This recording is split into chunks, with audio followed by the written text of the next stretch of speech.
Ladies and gentlemen, this is Tony Chimmel, the GOAT of ring announcers. And you're listening to the Marks Podcast on YouTube. Welcome to the Marks Podcast. I am Dan, joined by Gerard. I have to go grab something really quick. I'm going to leave you and Trips for just a moment. Wow. What a way to start the show. You unprepared bastard. Right? You know? And we have all these wonderful topics to talk about. Yeah, you know? And he's not here. So I wanted to touch on briefly. Have you noticed? I don't know if you rewatch any of the events on Netflix, but they've started censoring blood and language after the event ends. So when Royce Keys was bleeding, they fuzzed that out. And then they also cut the part where Becky Lynch said that Liv Morgan wasn't even the best champion that's ever slept with Dominic Mysterio, which might be the funniest thing that Becky Lynch has ever said in her whole life. Well, look at it like this, okay? Netflix. Before you respond to that, though, Gerard, I just thought you should know that right now on our YouTube shop, we have the brand new Hector Virus t-shirt. I didn't know where it was. If you take a look at that, the Hector Virus t-shirt.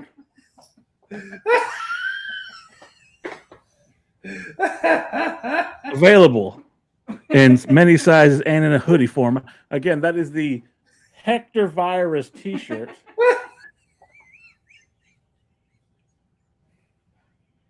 I don't know. All proceeds go to get Gerard a cure. Hey, just so that you know, I do not endorse Dr. Fauci either. No. He probably created the fucking thing. But we won't go there. No, we're talking about wrestling. So what do we think of the fact that people pay a subscription fee to watch a live event and then it's censored after the fact? It's a subscription-based service. It's like cable television to all extents. HBO, Cinemax, right? So what if HBO, after they aired The Sopranos one week, went in there and edited and cut out language and cut out blood and gore? My question to you is this. How much say does WWE actually have in that? How much say do they have in that? And I brought that up to you too. I don't know if it's WWE that's doing it, but it might be TKO has to answer their sponsors, right? I mean, that's a thing. Then why let the performers say it if you're gonna edit it? That's a good question. You know, you're telling me, are they basically saying if you're not watching it live now, you don't get the content?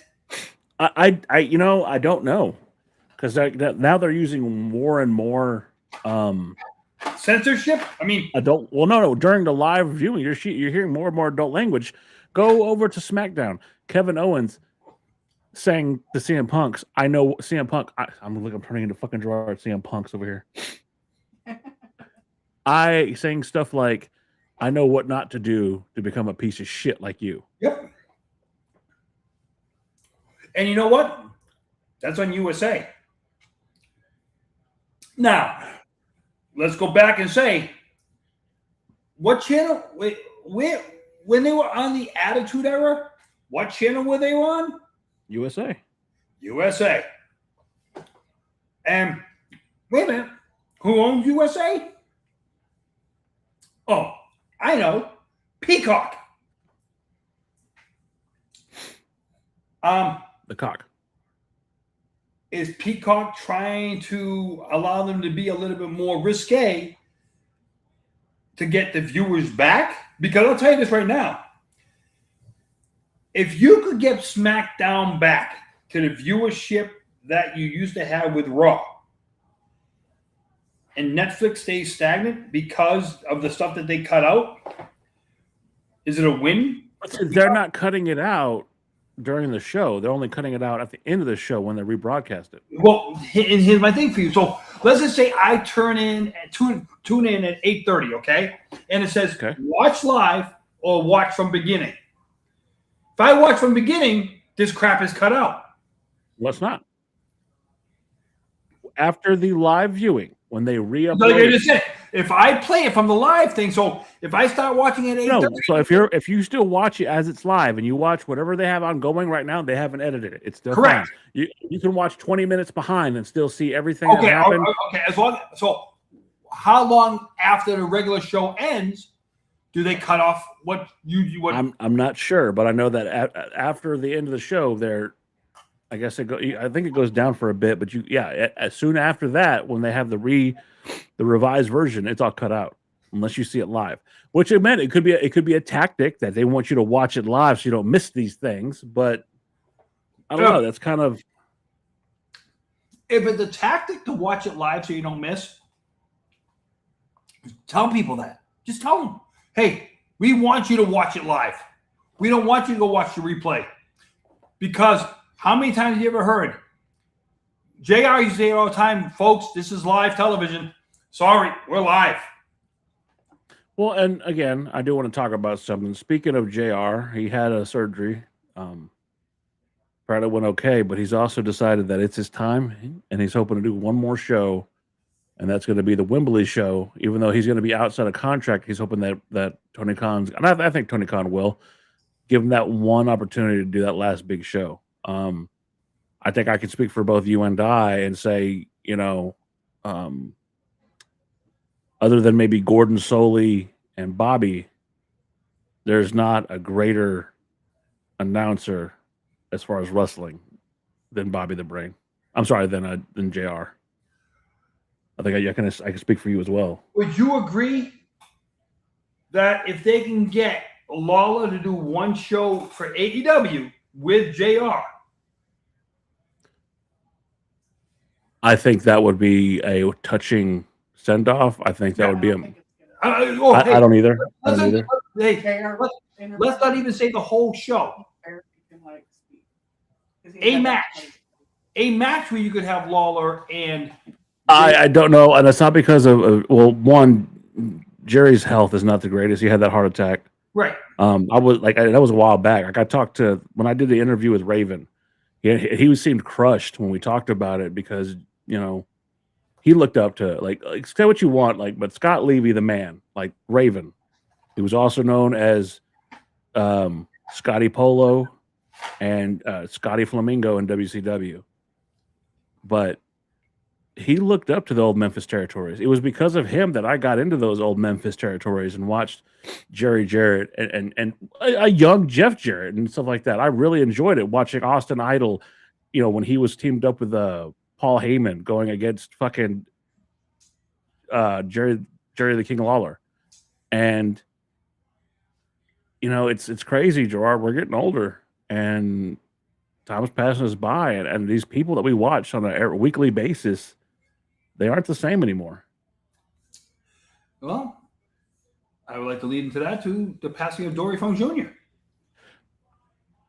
It blows my mind because he is the older brother. How we lost Bray, and we lost Bray and Terry on the same day, and not but a couple years later, there's Dory. And from the Double Cross Ranch in Amarillo, Texas. Right around close to 30 years ago, I would say I had the pleasure of working with the guy for a good year. And that's what I wanted to lead into. But I was going to say, just to talk about Dory, he was literally the antithesis of his younger brother. Terry was a madman. Terry was a villain. Terry did horrible, go back to him and Jerry. We talked about Jerry Lawler, that famous match, my eye, everything that Terry did. Dory was the personification of babyface. He was that good old cowboy. And you have stories too. So when I first met him and stuff like that, and when I first got the call to say, hey, listen, we have an opportunity to do the dojo before independent shows. And my question was, what do you need from me? Can you get the ring there by 1 o'clock? If you need the ring there by 1 o'clock so we can do it, I'll get the ring there by 1 o'clock. And being able to watch these guys in the first show that we did the dojo, a guy named Kurt Angle was the first guy that I saw. Second guy I saw was a guy named Giant Silver. Silver? They were both in the ring doing the same schoolboy Hold on. flip. Hold on. Ladies and gentlemen, that is the Hector Virus t-shirt. The Hector Virus t-shirt available right now. So I watching Kurt Angle do his, you run, you give yourself a flip and stuff like that. Watching him and Giant somersault. And yeah. And then watching Dory telling these guys, and there was probably 10 of them in a line. Do it again. Do it again. Do it again. Do it again. Do it again. And when we're all in the building and stuff like that, watching these guys do it, and Pat Patterson walks in the building. This is an independent show,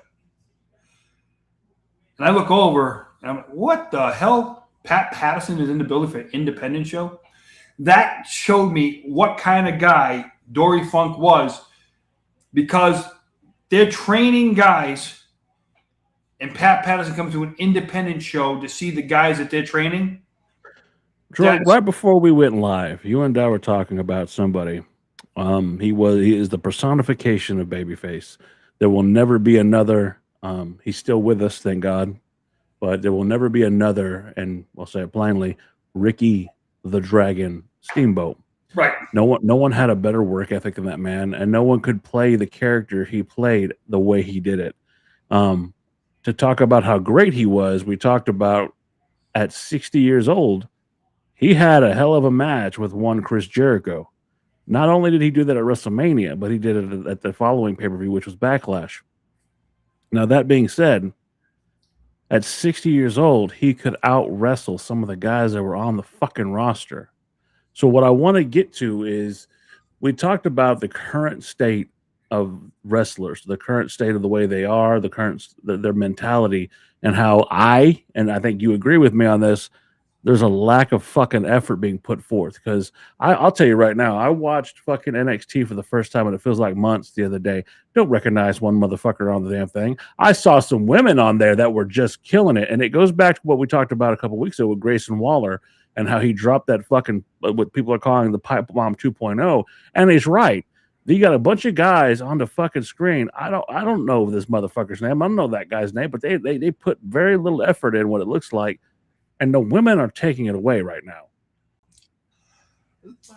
Dan,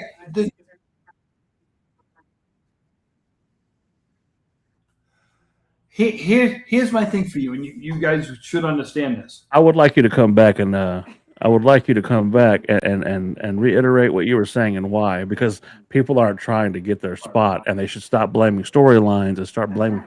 That's right. You didn't recognize anybody because they're not trying hard. They're not trying to earn their spot. That's their fault. That's not the writer's fault. That's not Triple H's fault. That's why you don't know. Because that's what we do. Here's my question for you. Would you say the wrestlers of today are more athletic and less ring mentality than what we grew up watching? When I say this, we both agree that what we watched in the 80s, in the 90s and stuff like that, and maybe some late 70s, the mental aspect of what we watched in the ring, what the boys could do with the mental aspect of it, and what we see today is two totally different things. But I think I just had a revelation. I think I get why you and I disagree about wrestling on a in-ring status. And I think I agree with you, and this is going to be hard for me to admit.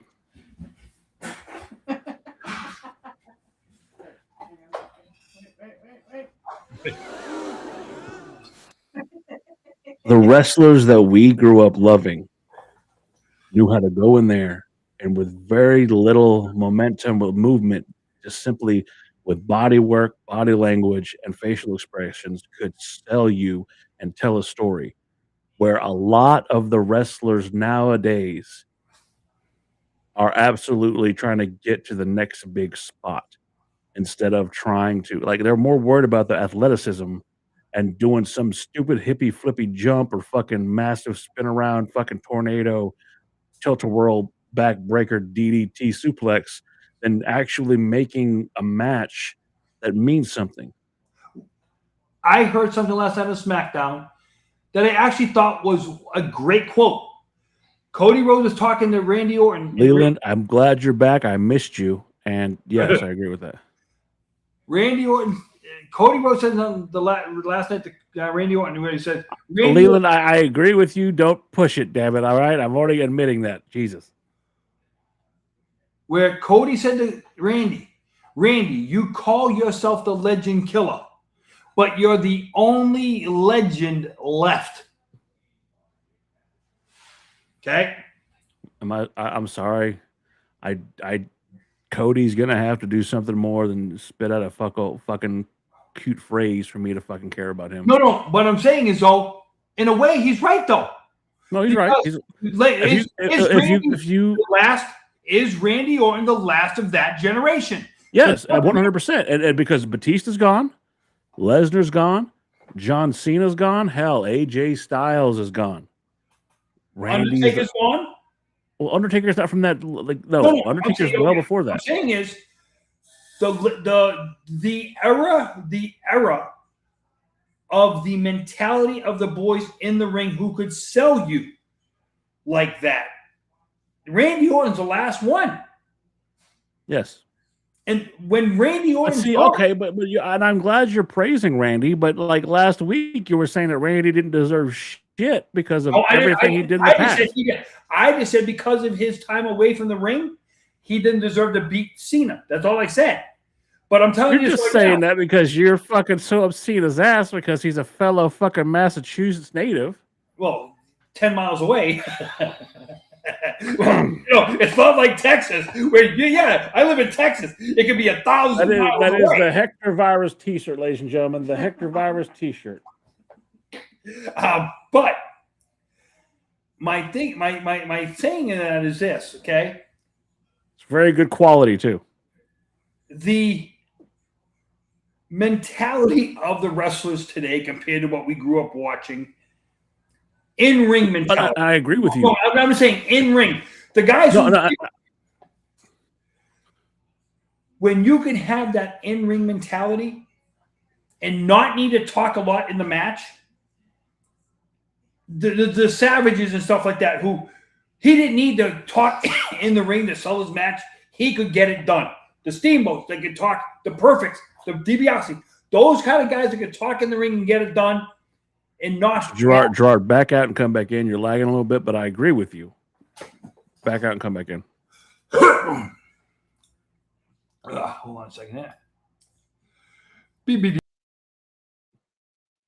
So what Gerard was saying, I absolutely agree with him. And then the fact that I think that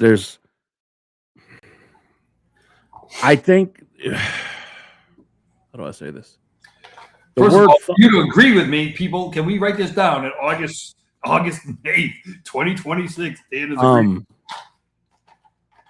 I think that fundamentals is the word I'm thinking of. I think that now the newer wrestlers are lacking the fundamentals of what made wrestling great. And again, we can argue till we're blue in the face about kayfabe being dead and all this stuff and back and forth and about this is why this happened and this. Okay, we can argue about it and bitch about it, or we can see if we can find a way to fix it. Kayfabe being dead has nothing to do with what goes on in the ring. No, but what I'm saying is, you still got to be able to do your job. Now, I get that. I'm not a big Becky Lynch fan, but what I saw her do the other night and how she grabbed the mic, She did her job. Are we talking about in ring or are we talking about promos? Because there's two different stories there. There's two different avenues. She's always been shit at promos. That was one of the best ones she's done. I actually found her likable. Her timing on her promo the other night was great timing. Okay. Usually she can't read the crowd. She read the crowd correctly the other night. My thing about it is like this. I don't care how bad you are on a mic. If every now and then you can pull a rabbit out of your ass and do the great promos like that, and you can read the crowd and hit every cue, it makes you look better. But when they're so far, and I'm going to give you the perfect example of that. I'm sorry. Paint drying on a wall is better than watching Jade Cargill work, talk, wrestle right now. And let's get into that. So we were talking about people that from NXT earlier. I'll tell you right now, I know exactly who Tatum Paxley is. She really won me over in her time at NXT. And I think she's a great addition. But to see, I think you and I can agree the Jade Cargill experiment is not gone as they hoped. And I'm going to tell you, and so anybody understands this, I'm not slamming Jade Cargill, the woman. I don't think Jade Cargill, the wrestler, has put in the effort that's required to be in the stature that she is. But I can't completely blame her. And this is, again, you're getting me on a good day here. The fault of her inability to work stems from her inability to be pushed right in AEW. When you are put over like a fucking monster, it's hard for you to learn any other way. Perfect example, and I talk about him a lot because I'm a huge fan of Paul White because he went through wrestling the hard way. He took time at the power plant. They pushed him over, made him look like $1 million, and that shit. It translated well, but you had a bunch of veterans who wanted to use you to get over. But then when he hit WWE, he hit a ceiling, and he learned what. Look, I'm talking about old WWE because this new WWE, there's none of that. But old WWE, he showed up and ultimately he failed.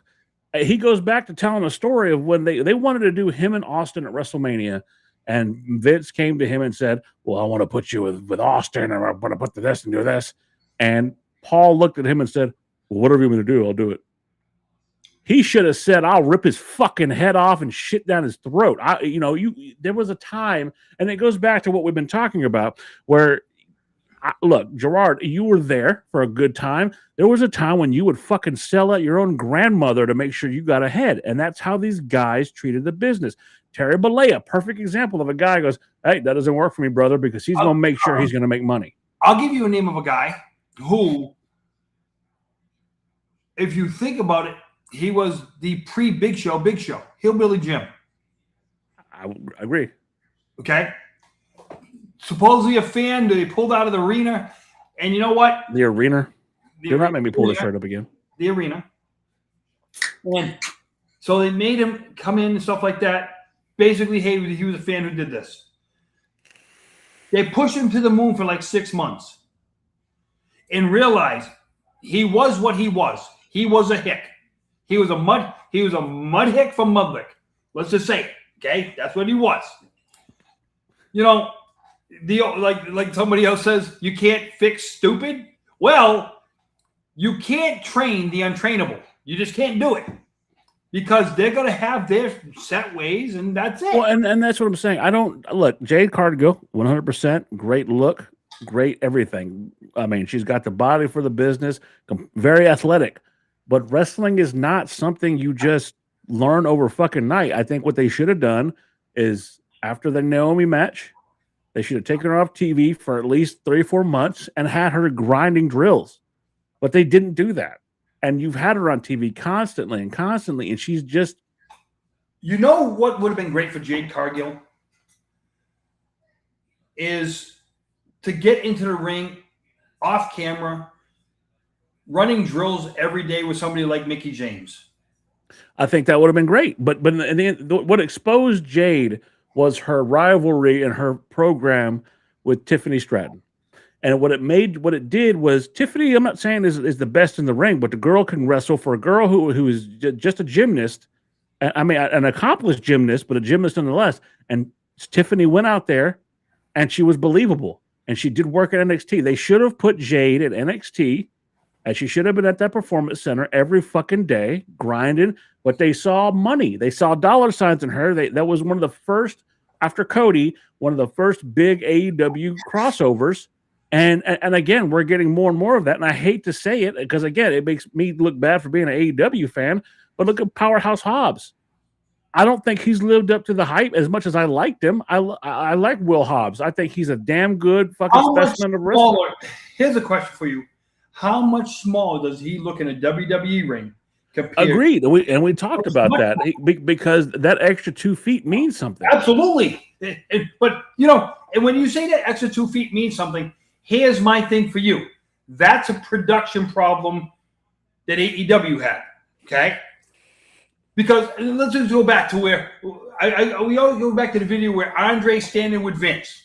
Okay. But Leland, you brought up Ethan Page. All right, but Ethan Page has been a journeyman for years. He's been around. He's done. He's been in TNA. He's been in AEW. He's been all over the place. You know, just go back. I'm glad he bring that up because I'm going to tell you, Dan. What were we talking about earlier? We were talking about Dory Funk. Let's look at some of the names of the guys Dory Funk trained in the dojo. Oh, I know one of them, Christian. What's he doing right now? 29 years later.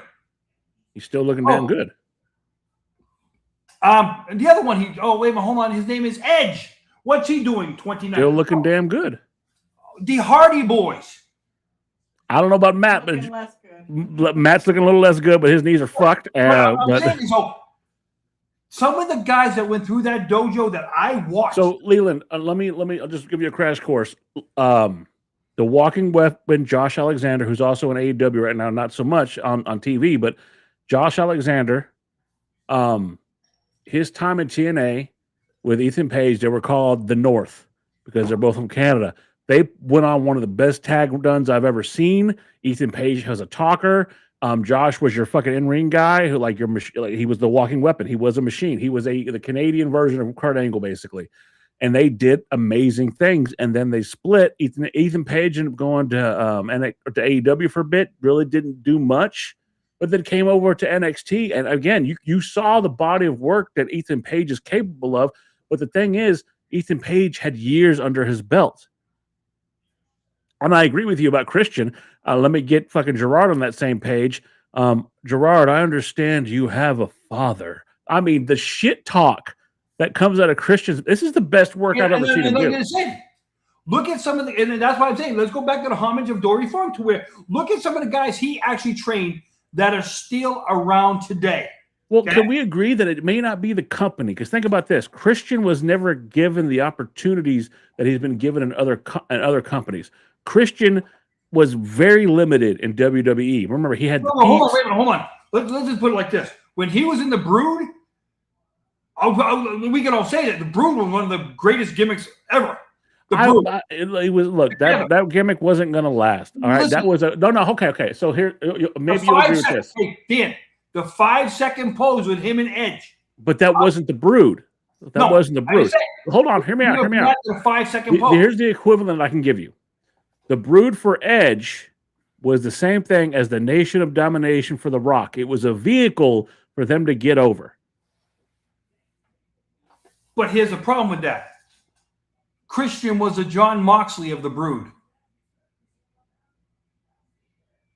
Christian was the John Moxley of the Brood. Again, you knock John Moxley, but I think that his character work. No, what I'm saying is Christian at that time would have been considered. So, and look, I hate to be that guy, but you keep saying that Roman and Seth were the main vehicles of the Shield, right? We'll go into that. Let's have that conversation. And I agree with you that the company had put money in Roman because he was the generational star. He was a talent that was, again, he was second generation because his dad is Alpha. Okay. Seth Rollins was Triple H's guy, right? Let's just state it like it is. So where does that leave someone like Jonathan Good, he was the outsider? Okay. And so they were never They were going to put him with stupid gimmicks. And this is the problem I have with everybody knocking Jon Moxley, is that they put him with stupid gimmicks. He got him over. They gave his moves stupid names. What the fucking wacky line? What the fuck is that? Stupid names for his fucking moves. He got him over. They said he was too small. He went and got fucking beefy and jacked up, and they still wasn't good enough for them. So he left. Because instead of sitting there taking fucking needles, literal needles in his asshole because he was doing a gimmick about being a germaphobe, he went and made good somewhere else. And if you watch his body of work somewhere else, it's amazing. I love the Jon Moxley. A year from now, his contract comes up. Okay? Okay. What we watched last Sunday night. Now, to everybody, what I watched last Sunday night, cinematically was probably one of the best matches I've seen in years. Hold that thought. Leland, when you say Roman wasn't, he wasn't, but he was pushed by the company. Punk wanted Chris Hero to be in that spot. I know about that. I watched, like everybody else did, I watched the fucking Colt Cabana thing. He wanted Chris Hero, but they wanted to push Roman. Go back to the thing where they had the Shield versus Punk, and they wanted to do a 3-on-1 handicap match, but they kept telling him, we got to make Roman look strong. We got to make Roman. And Punk said, well, I got an idea. How about we let Roman win? No. You got to go over, but just make Roman look strong. I'm not knocking him. I'm not knocking Roman. Make your fucking money. I'm glad that okay. What did you say to me the other day? You said, was it the bloodline that saved WWE, or was it the bloodline that saved Roman? And I absolutely think if you go back to COVID and everything else, the bloodline saved Roman Reigns. It did not save WWE. COVID saved the bloodline. COVID saved the blood.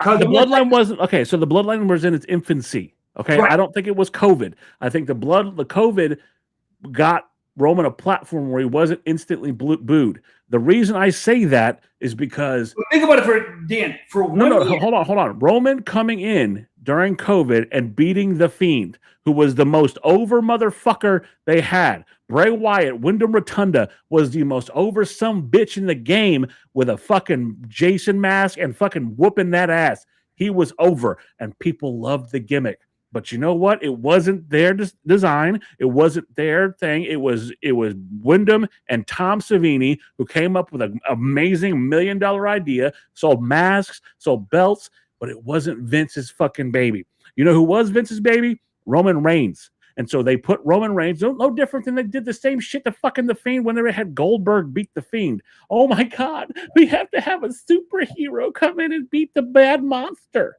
It was stupid.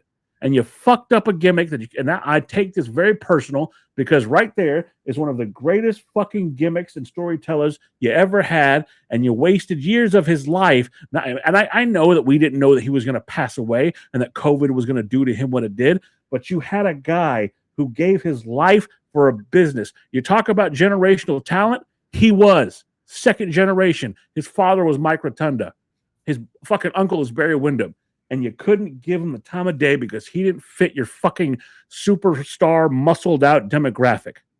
So yes, I take that personal. And people like me were never going to let Roman get over after he's the one who beat the Fiend. That was the problem. So COVID provided them with a audience that they can manipulate to make it look like, oh man, Roman's a real badass. And then organically, he got over. So good for him. Good for the bloodline to get Roman over. But Roman, like Leland said, was never meant to be in that spot. They jammed him down our throats. If it wasn't for COVID, he would have been no different than John Cena in his prime. All you have to do is go back to that Royal Rumble where he won it, and The Rock came out, and the fans booed the shit out of him for winning the Royal Rumble. I don't remember another person who won the Rumble who got booed for winning the Rumble more than Roman. Okay? Now, I think we can both sit here and say what's happened in the past 7 years, pre-COVID to now. Roman has absolutely earned a spot. And Leland, you're right. There was points when Okay, so when he beat leukemia, and I'm happy for him. I really am. I'm glad that Roman beat leukemia and all that stuff. And Roman, Joe, I know why he seems like one of the most likable guys I've ever seen. He seems if you watch him in interviews when he's not the fucking gimmick, he seems like one of the most genuine motherfuckers. I would have a beer with that guy. Think he's awesome as shit. Okay, fair.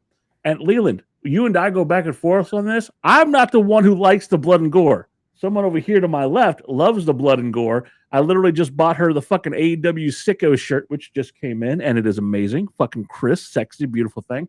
I like that fucking Jim Cornette, fucking old school, fucking Midnight Express against the fucking Rockers. That's what I liked. That's what I like. But there is a place for hardcore wrestling. Well, let's look like this, Dan.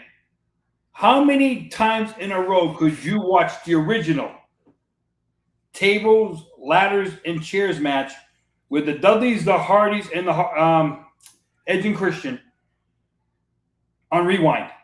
I can watch that match. There's a thing for that, but the line I draw, right? There's a difference between hardcore and fucking basically fucking sadist fucking barbarism.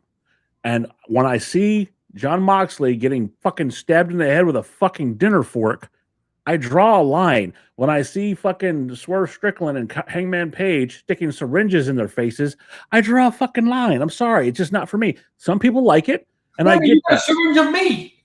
Huh? You got a syringe of me on that shirt. Okay. We're gonna show it again, then, and this is not my fault. He wants to put it on there. All right, the Hector Virus T-shirt, ladies and gentlemen, the Hector Virus T-shirt. Right see the syringe? I see the syringe. Hector Virus T-shirt. So, I didn't, Leland, but the thing the problem I have is there's a place for it. Like I think the MJF versus Hangman Page match that they had, where MJF dressed up like fucking Terry Funk, great nod to Terry Funk. Thought it was beautiful. I love every bit of that match, except for one part. When he took a hypodermic needle and stuck it in his fucking face. That was just too far for me. And that's me.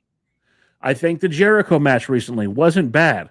I know Leland disagrees because he fucking took a power drill to fucking Tommaso Ciampa's head, but he never made contact. All right, it was all that was all smoke and mirrors. I think that Tommaso Ciampa wrestling a fucking stuffed animal was fucking hilarious. I thought that was him wrestling Andrade's pants the other night. That was fucking hilarious because Tommaso Ciampa can do that. You know what reminded me of him? And you know, to shout out to him, Ric Flair dropping the elbow on his jacket. Yes, that was an ode to that, and I agree with that. But what it comes down to is there's a level. Like there was a match years ago, and I will guys, there's a certain guys that can do that. The crowd, you're going to get no reaction. To get a pop and a reaction from a crowd when you're doing stuff like that, I don't care who you are. You did your job. Hey, you did your job if you get a crowd reaction in a positive way. Do you remember Brock, what I would consider the greatest Hell in the Cell match of all time? It was Brock Lesnar against The Undertaker. And Taker got busted open the hard way. And I mean, it was just blood and guts everywhere, right? It was rough. And I think that match should have been stopped early, but they, as men, carried on and did an amazing job. Good for them. That I can tolerate because it wasn't intentional. It happened. Organically, hey, anything that happens organically, and let's go to the perfect one. WrestleMania 13, Austin and Brett. Again, that wasn't organic. It was a job. Yes. The way Austin bled. Brett said it. Brett did an interview, and he said basically that blood doesn't always make a match, but this particular match needed it because it was a blood fucking feud. Okay, and I get that. And to what Leland, I'm so glad. Leland, hold on, talk about Leland. You every time you're here, you add so much. Yes, I think that Punk and McIntyre did a hell of a job in the cell. But Leland, when you're here, you and John, and whenever other folks are here, I love when y'all are interactive with these questions because y'all aren't fucking morons. And the the thing I love about our particular audience that when they show up, they don't put stupid crap in the fucking comment section. They're knowledgeable, and I'll take the few of you that we have over a fucking group of fucking morons. So thank you. Oh, hey, before we go any further on that point, speaking of morons, can I ask anybody, and please, I'm hoping somewhere this all gets back, who the fuck made Dave Meltzer the end-all, be-all of grading and stuff like that? Because I'll tell you this right now. I hate to say, but I believe Cornette's the reason why he started that rating system, so you might want to blame Cornette as much as I love Jimmy Cornette. Because this guy's ego is almost bigger than his hairdo. Oh, no, I'm sorry. Bigger than his pot marks that he has on his face. Let it go. Let it go. Anyway. But I was going to get to something, talking about The Undertaker. And not everybody in this world is lucky as me to be able to work with their significant other. Y'all know her. She's a producer of this show. Anything positive about this show that gets done, it's because of her. I saw her messaging somebody. I don't know who the fuck you're messaging over there. It's something wrestling. I want to know what that's all about. But anyway,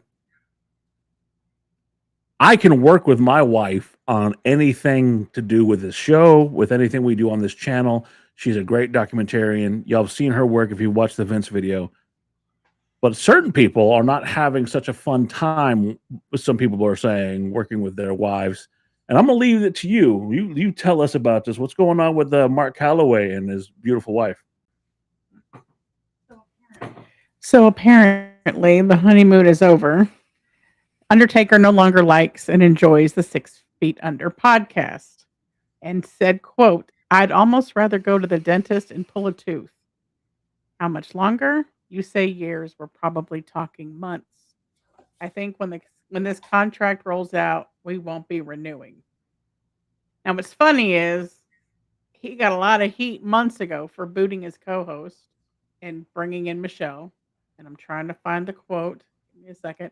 So someone said, maybe it was a huge mistake replacing his excellent broadcaster, informed, and talented co-host with his wife, who steamrolls stories, stops conversations to add nothing, and wants to be treated like she's also a legend. Okay, so when I hear something like that, this is what I got to say. Michelle's been crucified in the world of the, online chatter. And we all know that being able to work with your spouse and do things with your spouse is what's going to make a lot of people happy. 100%. This is one of those times to where the online world, this guy lets you get into his life. He didn't have to do what he's doing. But then you try, and now I understand he let go of the other guy, but you know what? At the end of the day, for 30 years, he never talked about his life. Enjoy what he's talking about. Enjoy what he's telling. And if his wife wants to get involved, enjoy it. Because guess what? There's going to be a time when he walks away and he once again turns to not saying shit. People are going to be wondering, what's Undertaker doing now? And I hope he just tells people, I don't care what you think anymore. I'm going back. Okay, so that Leland made a point. It was good when it was an independent program. He just got to have fun doing his thing. And now that it's been basically corporatized, and I go back to what we've talked about many times on this fucking show, once TKO gets a hold of something, they're going to post a Giorno pizza, mug root beer. A dog is going to come out and point at fucking Taker and say, "You're doing a great job." And it ruins everything because they're literally sucking every dime out of anything they can. Do you think it hurts Undertaker's pocketbook? No. That's great, but if he's miserable, does he really need to work anymore? What he's doing with AAA right now, do you think he needs the podcast? Does he need to do the fucking AAA shit anymore? Does he need to do anything? The man's rich. Put it this way, until he's 73 years old, he has $1 million a year contract. Okay? He is the Bobby Bonilla of the WWE. Let's just put it out there like that. Okay? He gets $1 million a year until he's 73 years old. He doesn't have to do anything. Again, that's what I'm saying. So now for the fans that criticize him, because he wants to bring his wife in. They're not criticizing him. He's the one who came out and said he doesn't want to do the fucking podcast anymore. And I think it's because of the fact that the fans are criticizing. I don't think that's it. I think he's fucking miserable doing a podcast that's not his podcast. But does he still do the? I don't know if he does it. Does he still do his one night show where he'll get up and talk in front of the crowd and then he'll interact with the crowd? I don't know about that. We're not talking about that. We're talking about. That's what I'm asking. Does he still do that? Fuck, I don't know, but that's not what I'm getting at. What I'm getting at is I don't think he gives a fuck what anybody says about him and criticizes his shit. I think what it comes down to is he's doing a podcast that's not his. Well, I'll put it like this. Okay, let me put it in a way that you might understand. Hold on, let me put it in a way you might understand. So let's say TKO reaches out to me. Hey, you have a YouTube channel. We know that you work with this guy, Gerard, who used to be a fucking WWE, this and that. What if we came in and we gave you a corporate sponsorship, but you got to talk about the stuff that we want you to talk about? You can't have your own opinions. You have to talk about this exact stuff. We're going to give you guests. We're going to do all this shit, but you have to do exactly as we asked you to do. Can't talk about AEW. Can't talk about WCCW. Can't talk about anything else. You talk about our stuff only, and that's it. But we're gonna corporatize you, and you're gonna do this and this and this. Okay. How would that make you feel? You and I have always talked about the shows that we love the most are the ones that go by. We're already 47 minutes into this fucking. You can talk all the money you want, and that's great. That's what I'm saying. What I'm saying is, because let's just talk it like it is. Hey, we just witnessed the only wrestling podcast on the radio go down the shitter. It's now become WWE. And you could do that? Could you do that? What? Could you sit there and sell out like that? Because I can't. No. That's what I'm saying to you. No. And I'm saying is, LaGreca did it. Bully Ray did it. Tommy Dreamer did it. All three of them sold out for the corporate money. That's what they all sold out for. Dave LaGreca, what he did and built, he sold out to money. Which basically shows to me everything he's ever done ended up becoming down to $1 bill. So here's what the furthest I would go is if someone came along and said, hey, Dan, we really like that y'all have these conversations. We like that y'all are honest. We would like to buy time on your program where you will acknowledge that we are sponsoring you. And I would say if WWE came forward and said, TKO said that, I would say, sure, I'll gladly block out some time to say this part of the program that we're going to discuss these matches was paid for by TKO, whatever it is. But it does not, and I'm telling you right now, I will never fucking do this. Look, I understand that money talks, but I being somebody who's had money, who's been dirt fucking broke, I can't. Oh no, fucking. Are you talking about me or Gerard? Because Gerard will sell his fucking hat right now. Wait a minute, hold on. I think you both will know that if it came down to the money issue, I'm sitting on the fence right now, and you know what? I fell off that fence for another thing where I could have been looking at a lucrative payday. And I get that. And I chose. And as soon as that shit's leveled out, as soon as that's all done, we will absolutely talk about that shit on this fucking program. but time out, because hey, we know y'all are watching. Nice to see you. Anyway, and I'm not talking about that dickhead from the Panhandle. I'm talking about some Yankees up north. I can't. Would that be a Connecticut Yankee? Someone who might be a titan of industry. I can't. I worked a job many years and I was miserable, and I ended up going to another job because of that misery. I know what it is to sell my soul for $1. I can't do that again. I can't do that twice in a lifetime. And so what I say is, yes, money is great, and I will absolutely provide you the platform to say, hey, this section has been paid for by this person for us to talk about this subject. But in talking about this subject, you're going to get my honest fucking opinion. And I would hope that Gerard, other than him fucking having dollar bills stuffed down his fucking pants like a G-string, would actually fucking be honest and do that. Like, he's not going to suck off the WWE teat, which he does every fucking week anyway. But what I'm saying is, I look at La Greca, I look at Bully Ray. I get it. You know, that's their fucking, their living. That's how they make their fucking money. But I'm at a point now where I'm not rich. Money's great. But my peace of mind means a little more to me. And so I can't. I couldn't look at myself in the mirror. And, you know, it comes down to a thing where, what is your soul worth? What's your soul worth?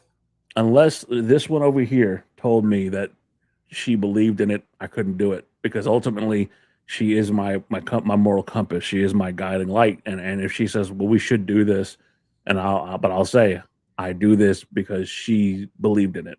Like I said, what's your soul worth? Because there comes a point to where when it comes to the dollar bill, you got to say, it's like, you know, what's it worth? What's it worth? You know, how many times do you ever watch a movie and stuff like that, and somebody says, you can have this kind of money, but is it worth it? You know, what part of your body's worth this kind of money? What is it? What's it worth? And then going back to Undertaker, it's not about, I don't think it's about his soul. I don't think it's about anything. I think he started a podcast. He was approached by a company that he's worked for over 20 years. And they said, hey, Mark, we'd like to corporately sponsor your show. And I think that he was under the belief that nothing was going to change, that he could, I can bring my wife in. Cool. That sounds great. I can do this. I can do that. And I don't think it's his fucking podcast. I don't think that it's his anymore. I think that they are forcing him. I think if he had his way. Why do you think we don't see the Broken Skull sessions anymore? But what I'm saying is, I think the reason that it's different is because I think if it was up to him, he'd be sitting there drinking fucking Tennessee whiskey, smoking a cigar, talking to members of the Bone Skull crew.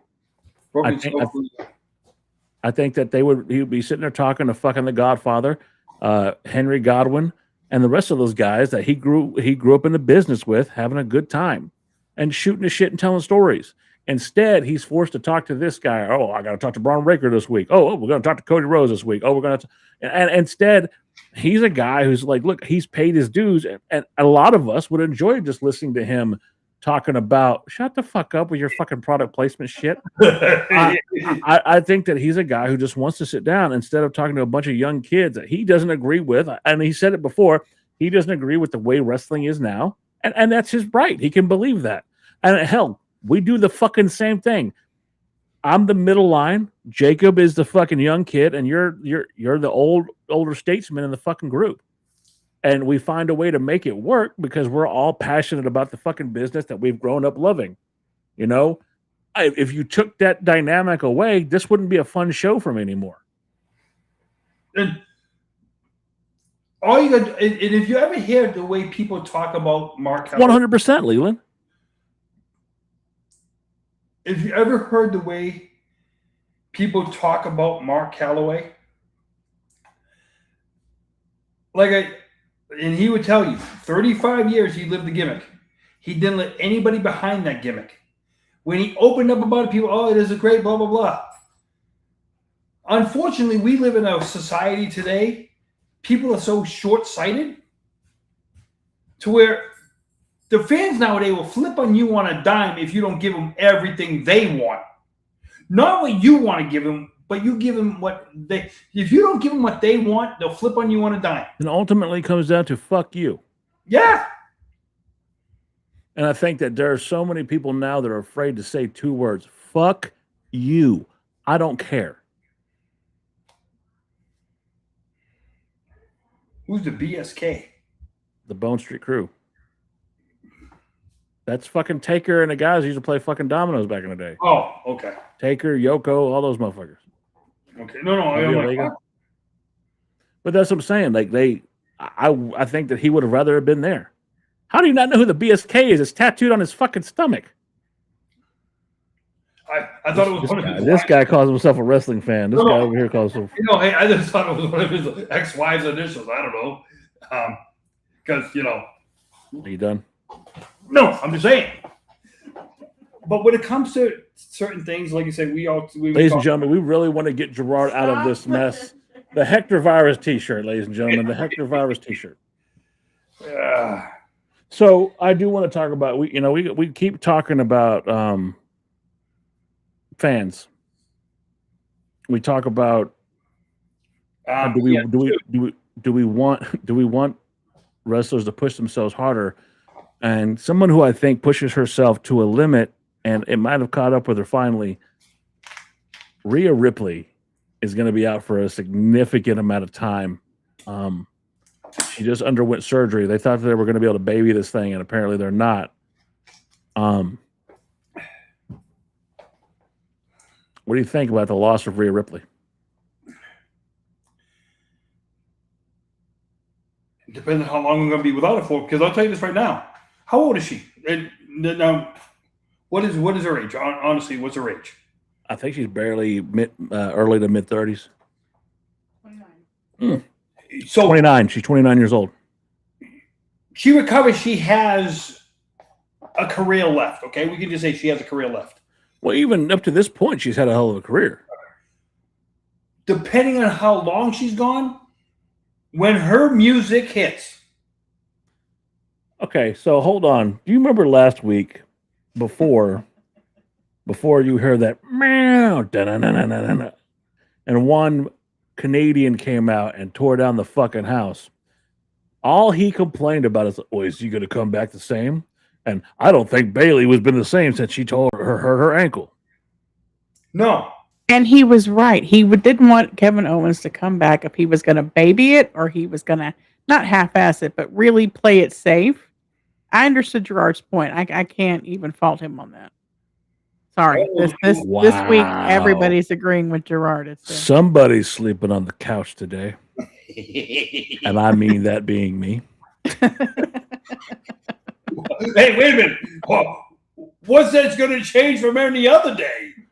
So what I'm getting at is you sat there and said that Bailey, who I adore, I love Bailey, was never the same after her injury. So what are you going to say when Rhea Ripley comes back and she's not quite the same? Because this is the same kind of injury. It's a leg injury. My thing is, if Rhea Ripley comes back in the same shape she left, then we can all see it. Yeah, that's right, Leland. It took 83 episodes for everybody to agree with Gerard. I almost made. Hey, hold on. I almost made it, Bischoff. I almost made it. So my thing is, okay, when it comes to that, in my opinion about that, when it came to Bailey, when she came back, it looked like her time off. She's gotten lazy. Okay, that's it. Now, she could not have gotten lazy. Just in my opinion, that's what she looked like she got. The thing with Rhea, let's put it out there, her husband might not let her get to that level because they might still do training together and stuff like that. And speaking of which, he's just got cleared off of injury. He's coming back to AEW. That man is a fucking animal. And he is. And so what I'm saying is, if you could look up a picture of Buddy Matthews, just so we can show. So what I'm saying is, that might be the one advantage she has over Bailey because we can put it out where when she got injured and stuff like that, her home life. So like when you just typed his name in, that one right there, that's perfect. That is. When we post this picture, this man, her husband, he's a fucking savage. He is. Why WWE didn't keep them together. They didn't keep him in fucking WWE. He is everything that they want from a physical specimen. I mean, look, we talked about it before. Maybe he can't talk the best, but he just, you know what? You'll see it. Look at this guy. Just fucking look at him. What? Am I supposed to look at him through your reflection? Shut the fuck up. Look at this guy. Yeah. I mean, that motherfucker looks like a world beater. And I'm saying is, if Rhea, listen, the way she performs in the ring, yeah, you're right, Leland. You're right. Fucking that Mickey Mouse ring that Gerard bitched about. My thing is, if we see or hear that Rhea Ripley's already back in training, even though she just got surgery, whenever it was a couple of days ago. Yes, you had the right idea. You had the right idea. Then you know what? Good for her. If she does not do to her what Bayley did to herself, good for her. If she comes back and it doesn't look like she did anything other than train when she was out. What was that, Gerard? But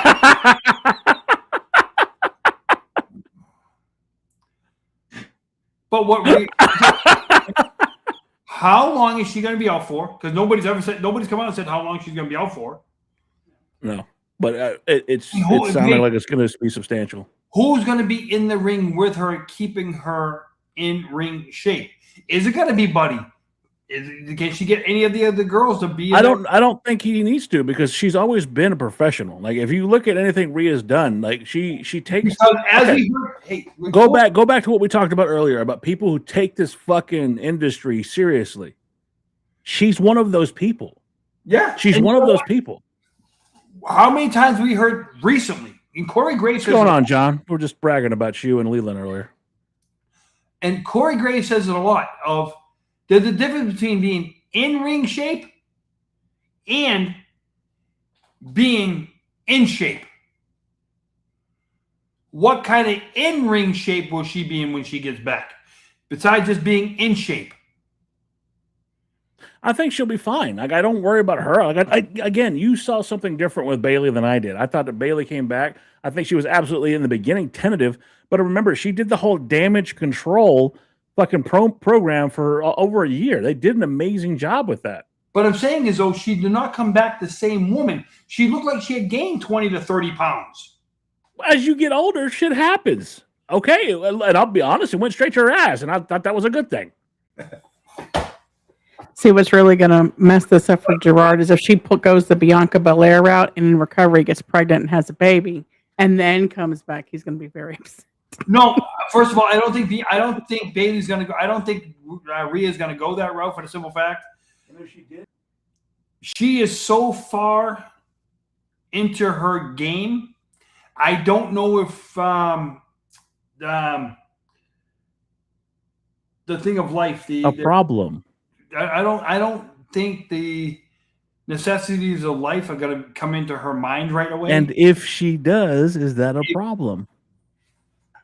If she takes the injury and decides to do that with it, what kind of woman do we get when she comes back? That's all. Is that a fucking problem? Are you the Planned Parenthood of fucking the Marks podcast? I want you to think about it like this. Think about the 3 women we have out right now and where the women's division will be if all 3. Okay, so first off, Naomi's out because she got pregnant, and I think she had her baby. Great. She should be coming back anytime. Fucking Bianca, she got pregnant, but she's also out because her finger's fucked. Well, it's still fucked. I'm saying is think of the 3 women that are out right now. Okay? Who, if those 3 women were around, who the hell are the men? Because I'll tell you this right now. Those 3 women if those 3 women were around, what would the women's division be compared to the men's division? About fucking time. That's all I would say. Because AEW is killing it in the women's division. WWE needs to do something. And it's not for lack of talent. Wait a minute. Are you going to sit there and tell me that AEW has 3 better women who could beat Naomi, Bianca, and Rhea? Willow Nightingale, Chris Statlander, I hate to say it, fucking Mercedes Moné. Oh, wait. That are over. Megan Bain. Megan fucking Bain. Yeah, drink your drink. Drink your fucking drink. Yeah, turn your face red, drink your fucking drink. You have officially gone cuckoo telling me. Jamie Hayter. Tekla, Willow Nightingale. You've officially gone cuckoo telling me. Maya World. You've officially gone crazy telling me any of those women can Hey, you're right, Leland. You're right. The NXT women's division is fantastic. Jada Parker. What? Lola Vice. who I'm not a big Lola Vice fan, but Lola Vice. I'm saying to you is for you to sit there and tell me. Kendall Gray. Oh my God, is it Kendall Gray? Yeah, Kendall Gray. I mean, she's already ready. No, I just said to you, give me 3 women who are better. And those and the women your name, you can sit there and say with a straight face that Mercedes Moné is better than Rhea. No, I'm saying that she's more over than any. She's more over than most of the women that WWE's pushing. I said, who's better than those 3? Give me 3. Oh, then I'll argue that fucking right now. Tekla 100% over and better. Willow Nightingale, amazing. I would take one. You're saying if Rhea Ripley was there today, she's better than Rhea Ripley? I think that Willow Nightingale and her fan base, absolutely. You done lost your mind, boy. Willow Nightingale in ring is better than Rhea Ripley. I'm just because look, I like Rhea. I like Rhea a lot. I think the world of Rhea Ripley, but she's not Willow. Put it this way, where would Willow Nightingale be in a WWE ring? Well, you know what? I'll ask my lovely wife, who's actually seen all of them. Your first interactions in seeing Willow Nightingale, and I want you to be honest, do you think she makes it in a WWE ring? Well, I think I told you if Nia Jax and Bayley had a baby, that's Willow, right? You have Bayley's, the original Bayley, right? With all the fluffy rainbows and everybody's happy face. Hugger Bayley. Mm-hmm. Hugger Bayley, Nia Jax is Willow Nightingale. Yeah, I think she's got to go to NXT. She's not main roster ready, but no, I think she could make it. And that's all I'm saying is the 3 top women you just said in AEW, you just put and said that they're better than Rhea Ripley. I think in ring, Willow Nightingale is better than Rhea Ripley. And I don't like Tekla, but I have to agree with you on Tekla. Is she better than Bianca Belair? I would say she's up there. I think her and Bianca would have an amazing fucking match. What about Naomi? I think Willow Nightingale is much better than Naomi in the ring. What about Charlotte? That's hard. No, Charlotte's amazing. In ring. I'll put it this way. We saw a little girl. But look how far you have to go. You have to go to a fucking second generation. Hold on. We saw a little girl come back last night with a little doll.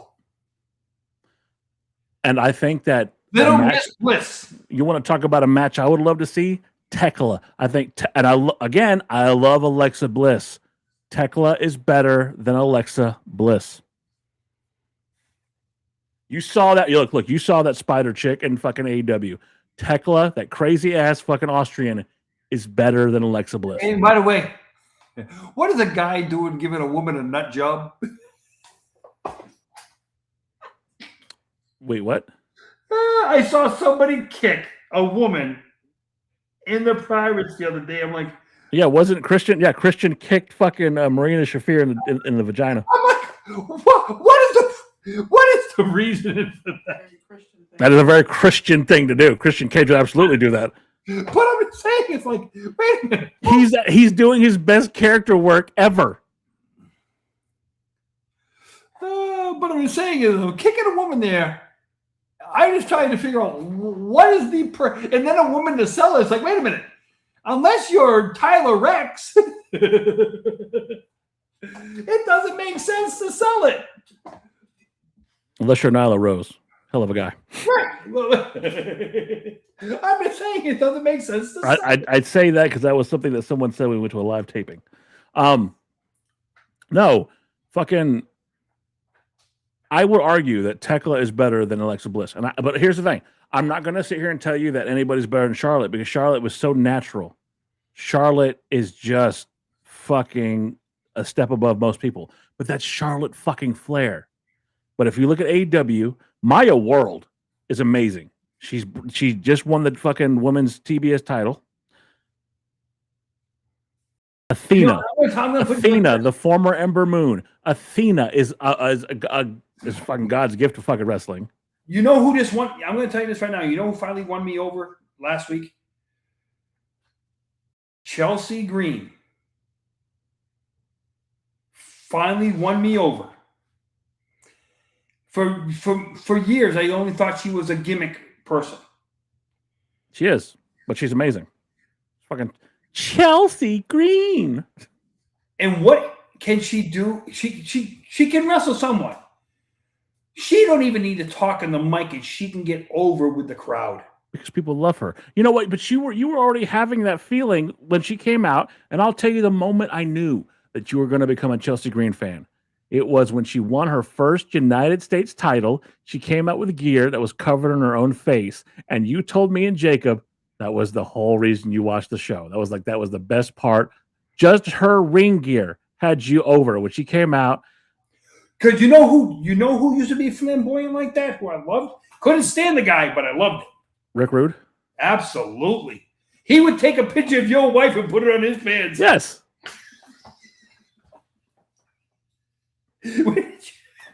I told you for over a year that Chelsea Green was it. Look at she had a match with Penta in fucking Lucha Underground. One of the most violent matches I've ever seen. But she's that good. When she did her character work in TNA as the character Laurel Van Ness, she got left at the altar. I don't know if you've heard of a tag team called the Butcher and the Blade, but the Blade, who was a member of that team, was marrying Chelsea Green, Laurel Van Ness. He left her at the altar for Allie. Okay. She wrestled in a wedding dress with smeared makeup for at least 6 months after that as a crazy woman because she got left at the altar. One of the best character works I've ever fucking seen. And she had a partner named Allison Kay, who had a finishing move called the AK-47. Love fucking Allison Kay. Anyway, she was over. I mean, Chelsea Green has always been over. Yes, you're right, Leland. Fucking Road Dogg. Told you to. And you know what? I hear on the 83rd or 84th episode of this fucking show, I'm going to admit, Leland Patterson, you were right about the Road Dogg. All right? You were right about the fucking Road Dogg. Kevin, a brave. Oh, man, what your language? Who are you talking to? Oh, man. I think he meant watch your language. Oh, watch your language. Fuck. Who you calling an old man, me or Dan? Well, both of us.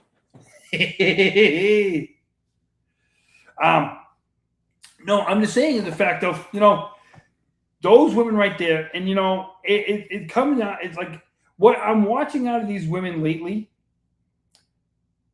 the heart they're putting into what you're seeing, it almost makes me want to watch the women in an evolution match again, another evolution match. The women, they should have that every year. It is just,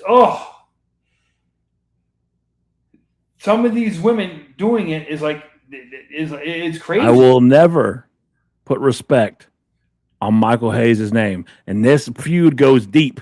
You know why it goes deep?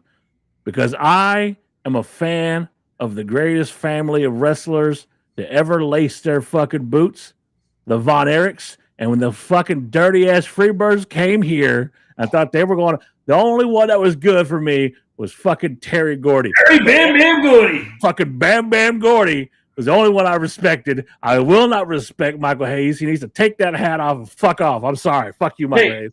I'm just kidding. I have no issue with Michael Hayes. Bad Street USA. Freebird, motherfucker. Fuck them. Bad Street USA was the greatest thing that group ever did. Shut the fuck up with them Bad Street shit. But I'm putting it like this. Michael Hayes, to me... Michael Hayes is responsible for a lot of things, all right? And I'll give Michael Hayes this. I think Michael Hayes is one of the first people to really institute musical entrances. I think he was flashy. I think he was the Southern version of fucking Ric Flair, let's be honest. Michael Hayes, for what he was a great showman. Was he one of the better wrestlers? Hell fucking no. Was he ever a world champion? No, I'm sorry. He was a tag champion, but I never saw him win it. He accentuated his teammates. If he wasn't part of the Freebirds, Michael Hayes would not have been around as long. He would not have been around. Leland, I think you might be right. I think that he was he was a great hype man. Absolutely. No, he was the perfect guy in that era to where if he wasn't part of a fraction like where he was with the Freebirds, he does not exist because I don't believe he could have done it by himself. I think that he could talk, but his in-ring, he didn't have the in-ring capabilities of a fucking Terry Gordy. He didn't have it. He didn't have the in-ring capabilities of a fucking Jam. Fucking. I'll tell you this right now. With his look, if he had the abilities, I think he could have been part of the Four Horsemen. I don't think so. I think that he, and I hate to say it like this because I'm from Texas, he was too redneck to be a horseman. Let's just call it like it is. I'm going to say it like it is because my favorite fucking member of the Horsemen was and it will always be the blasted cap himself, Tully fucking Blanchard. Hey, because the motherfucker could wrestle. Slam, did you see who they showed though? Mr. Waylon Mercy. Lives are going to be. Old Dan Spivey. Yeah, I saw him. I pointed that out to her. I was like, you know who that is, right? She goes, who? Lives are going to be. And Waylon Mercy's. Which, if you've ever seen that movie with Robert De Niro, though. Oh, he was perfect. Oh, God. He was, again, without him, there would be no fucking Bray Wyatt character. He was perfect. He was, yeah. That's exactly what was taken out of. That was taken out of that movie. That line alone, that lives are going to be in Waylon Mercy's hands. And then it pauses. You know what I mean? I mean, just. And then he would shake their hands. This motherfucker has a knife tattooed on his forehead, and then he would shake their hands. Fuck that, man. And the thing about that was, like I said, to go back and look at the De Niro character in that movie and see Waylon Mercy come off that screen, you know that it is like, holy smokes, how close. And there's satanical and stuff like that. A true character that could get under your skin. You don't see that much anymore. You have one or two when they grab it. You know, the sad part is Dominic Mysterio is the one in WWE. He grabs the mic, he gets under your skin. Okay? In AEW, it's MJF. But to get under your skin the way they do, it's like, oh, man. When we were growing up, you would have a half a dozen guys doing that at the same time. I agree. Well, it's a different time, different place. And speaking of a different time, a different place, Leland said it right there, $1 billion question. So do you know the history between CM Punk and Kevin Owens? Kevin Steen. Do you know why there's heat there? No. It's legit heat. No, it's legit heat. So many years ago, they were both in a promotion known as Ring of Honor. Yep. Gabe Sapolsky was running Ring of Honor. Paul Heyman has gone on record as saying that Gabe Sapolsky was his protege. While they were in Ring of Honor, Kevin Owens used to wear a singlet. And this is back when he would wrestle Kevin Owens used to wear the singlet. He wrestled with Sami Zayn, and Sami Zayn was a character named El Generico. So when Kevin turned heel, he had told Gabe, I said, look, man, I'm wrestling in PWG with a fucking t-shirt on. It just, I feel like I'm more comfortable when I wrestle with a t-shirt on. And Gabe finally said, fuck it, whatever, go ahead. So he cut the sleeves off and started wearing the t-shirt. Punk chewed out Kevin Owens and gave him a bunch of shit over wearing a fucking t-shirt. I'm sorry. That's how petty that shit is. It's so fucking stupid, and bitched and moaned and bitched about another guy's fucking gimmick. Well, Punk left. He ended up going to fucking OVW and whatever, and then going to fucking WWE. But Kevin Owens went on to be one of, if not the greatest Ring of Honor champions of all time.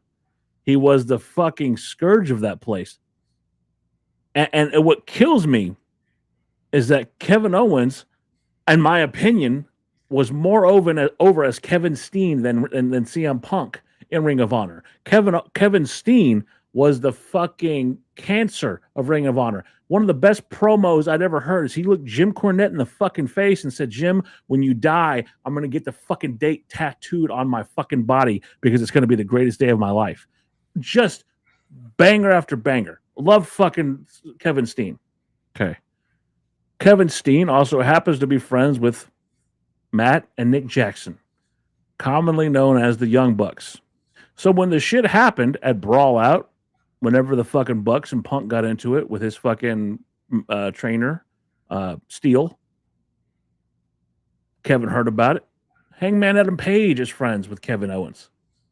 So there's legitimate heat. And I think that they really so put it over. And I think if you're going to bring Kevin Owens back, and you know he might be limited on time, who's more deserving to win that world title than Kevin Owens right now? I don't think you get. I think you drag it out. I don't think you give it to him in 2 weeks. I don't know where you're going to give it to him in 2 weeks. In Toronto, where they're going to be at. I don't see him. I don't think you give it to him in there. And I'll tell you the reason why. Kevin's been gone for 18 months? You have other people. Now, don't get me wrong, Sami Zayn could get involved and help Kevin Owens wins. I don't know. I hope not. Or vice versa. He screws Kevin Owens. Because if you watched last night, Sami is still all about him. And speaking of that, I got to ask you a question. What the hell is going on with Johnny Gargano? Bullshit. No. We're not changing the subject. We're on this right now. We're fucking talking about this Kevin Owens shit. I was watching last night, and CM Punk was talking about how everybody at the back of the line with Sami Zayn, stuff like that. And I'm watching Johnny Gargano laid out on a freaking... What the fuck is a Gargancho? Johnny Gargano, whatever his name is. Gargano. And I'm watching him laid out. I'm like, what the hell is going on with this? I'm like, did I miss something to where he's supposed to be this? But you want him to stay in WWE when I suggested it'd be better for him to go to AEW to be with his best friend and partner. Oh, God. Oh, yeah. One Sammy versus Gargano. But yeah, let's blame the wrestlers. Gargano. Yeah. So wait, it's better for him to sit there planking on a fucking crate and not doing anything? That's his choice. That's his choice. That's his creative. That's what they've given him. I mean, he's selling it greatly. It's funny to watch. I'm just saying, what the hell is the story about it? But again, Leland says it right there. Once again, Sammy versus Kevin Owens, but it's let's blame the wrestlers again. First of all, if those two guys get into the ring and wrestle, and it's a banger of a match, that means they did their job. No, I love that idea. They did it right. They did the job. So Punk can go. Look, I'm not knocking Punk. I'm not right now with what I do know about. And again, because I'm a fucking mark and I read everything, but I think Punk could take some time off. Good for you. Go take some time off. But I was just saying, he had time off just before he won the title again. And you know what? If you watched last night, somebody said, Cody, the reason why I helped him win it is because I don't want you having it. And I'm going to do everything I can to get it before you ever get it again. So which basically says, Randy. Exactly, Leland. Leland, you know it. You fucking know it. He's making the same money in his contract, right? It's not about fucking money, man. Like, look, the guys that you give shit about are the guys that came up loving this fucking business. Like, if you look at someone like Tommaso Ciampa, say what you want. You may not like his fucking direction at AEW. He's wrestling Chris Jericho. He's wrestling a fucking legend, okay? He's wrestling a guy that's going to go down in first ballot Hall of Famer. If let's just say Johnny has an injury, and they're doing this to him. Hey, we can protect. Okay, but that's speculatory. The facts are this: they have the fucker laying on a fucking crate with his wife. And I'm telling you right now, when I watched him doing it, and I see somebody say, "What the hell is this problem?" I giggle at it. At least they're making fun of it. I'm saying to you like this: I've heard Lee criticized before about guys sitting at home because they sprained their pinky. What? They can't talk on the mic? Okay, I'm gonna just put this out there one more time so you can understand what I'm saying here. I'm gonna say it real direct. I'm just saying is if no. I'm gonna lay it out for you. Okay. This is his creative. This is what they've given him. This has nothing to do with what Johnny Gargano wants, I believe. I'm not a writer. I'm not a fucking wrestler. I'm not backstage. But this is the creative they've given him. This comes from the same company that wanted to stick needles in fucking John Moxley's ass. This is from the same company that thought it'd be great to put Danhausen and Joe Hendry together, because that was horrible. This is the same company that did that. This is the same company that made a team like FTR, who's going to go down in history as one of the greatest tag teams of all time, shave each other's back in the shower. Hey, wait a minute. They did have human monies on a pole match, which was horrible. It was the lowest rated match in forever. This is the company that does that. So you're going to tell me that it's his decision to sit back there like a fucking doofus? Right. Put it this way. Right. Let me ask you a question. You get paid half. Let's just say he's getting $500,000 a year. Okay, this is not about fucking. Whether you're getting paid to $500,000 to be in the ring or be on TV in a stupid backstage role. Wait, but the stupid backstage role saves your body. So this is coming from you, who bitched and moaned that these guys need to be better in the ring. They need to be like fucking like Ricky Steamboat. They got to be like this guy. And you're saying that they should be content? He's not injured. Maybe he's just going through an injury, and this is just keeping him on TV. Or maybe they're just fucking horrible writers. Listen, I ain't arguing with that. Okay, so maybe they have all this time and this talent instead of fucking putting a guy who's a known fucking great wrestler, great talker, one of the greatest baby faces in the history of NXT. You can also say that TKO has come out and announced that everybody who has a high-end contract has to appear on TV.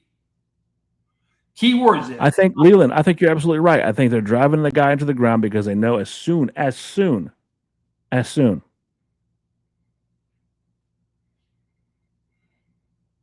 Yep. More than 6 months lying on boxes. Because they know that when his contract comes up, he's not going to stay. And I don't blame him.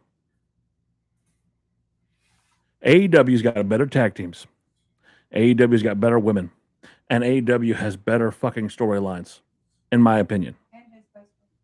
And AEW has his best friend. And they got better lights, better rings, better arenas, better fans. I'm not saying that. I'm not saying that at all. I'm not saying that production-wise they're as good as WWE. I'm not saying that when it comes to what is a better spectacle, WWE hasn't beat. WWE can fill a building better than AEW, and I agree with you. The AEW is going to smaller venues. They're doing this. They're doing that. But I'll tell you right now, as a wrestling purist, AEW cares more about the wrestlers than WWE. No, AEW cares more about the wrestlers than TKO. Okay. TKO owns WWE. So whether you want to admit it or not, TKO has got their hand up WWE's ass like a fucking puppet.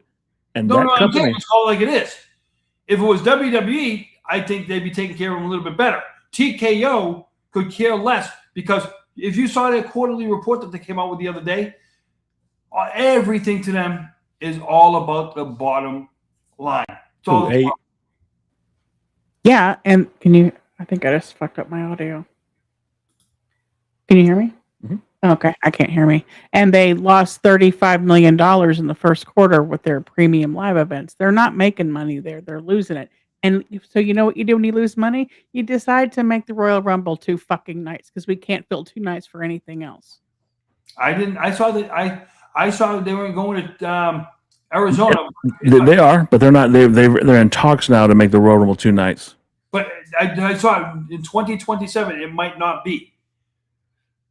They're in talks right now to make the Royal Rumble 2 nights. And put it this way, if they do it, let's just say what it is. If they do it right, make one night about the men, one night about the women. But they don't do it right now. They can't fill up 2 nights. That's why we get fucking 30-minute dick sucking of the New York Knicks. That's why we get commercial after commercial. That's why you have time to run out and buy a Domino's pizza instead of the Jonos. Leland, that's exactly what I was going to bring up because your man over here is defending WWE. I'm sorry. WWE, my friend, is TKO. WWE. If you look, first of all, if you look at the whole stock report, WWE made money. US lost money. Was it 30? Yeah, because of USC. 35. No. They lost $30 million. That's including ticket sales as well. Because what I read, Okay, WWE well, I'm made telling you, I'm telling you, they lost $30 million, and part of that was ticket sales. because I'm going to read it right now. No, read the article. Here's the article. Here, read it and go. In the second quarter of 2025, WWE live event revenue was $185.7 million.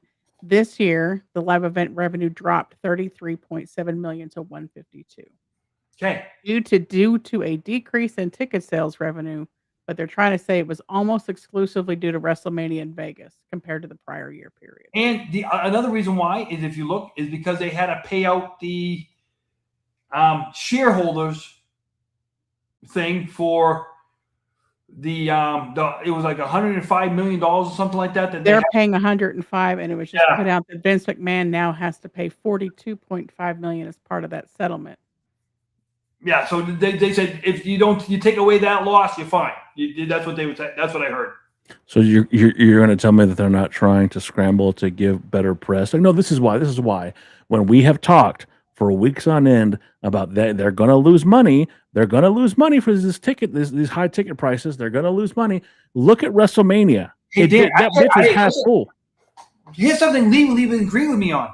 I doubt it, but go ahead. 50% of something is better than 100% of nothing. Great, but AEW has slowly, but you say what you want. And again, I'm not telling you that AEW has better production. I'm not telling you that AEW I'll tell you one thing they do have: cheaper prices.